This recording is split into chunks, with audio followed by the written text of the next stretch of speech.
I'm Thilini Oshadhi, a fifth-year PhD candidate from Louisiana State University. The title of my poster presentation today is The Investigation of the Structure and the Structural Interactions of Scc4 from Chlamydia trachomatis. Chlamydia trachomatis is the most common sexually transmitted bacterial disease in the world. In the developmental cycle of chlamydia, Scc4 is a unique protein with dual functions.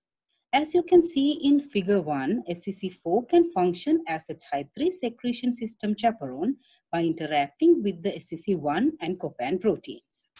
This is important for copan secretion, which is an important virulence factor for bacterial infections.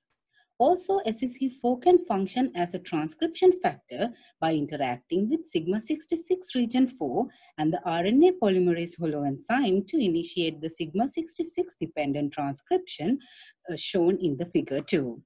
Due to these functions of Scc4, it is identified as a good virulence target.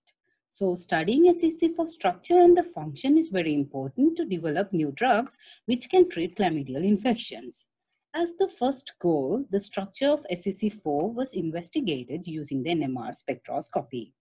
Since the affinity tags with Scc4 can aggregate proteins in protein purification steps, a novel strategy was developed to purify tag-free Scc4 protein with isotopic labeling as mentioned in the figure 3.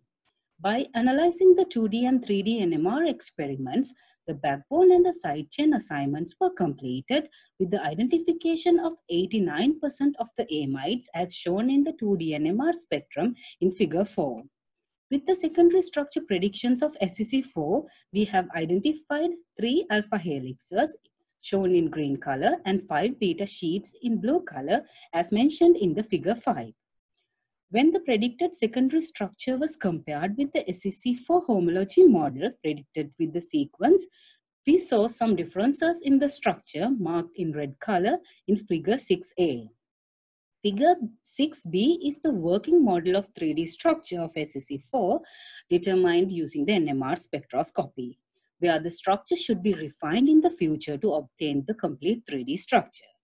To analyze the structural differences of free Scc4 and Scc4 bound to Scc1, a novel chain selective labeling technique was developed as shown in figure 7.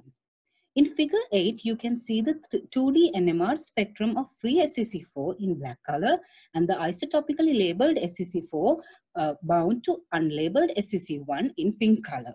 As you can see, the chemical shift of those two spectra are completely different, confirming the backbone structure of free Scc4 and the Scc4 bound to Scc1 is completely different to protein conformations. In conclusions, a novel method was developed to purify tag-free Scc4 and the 3D structure is nearly completed. The chain selectively labeled experiments confirm that the free Scc4 and the Scc4 bound to Scc1 is different conformations. In the future, the Scc4 structure determination will be completed and the Scc4 bound to Scc1 structure will be determined. Thank you for your attention.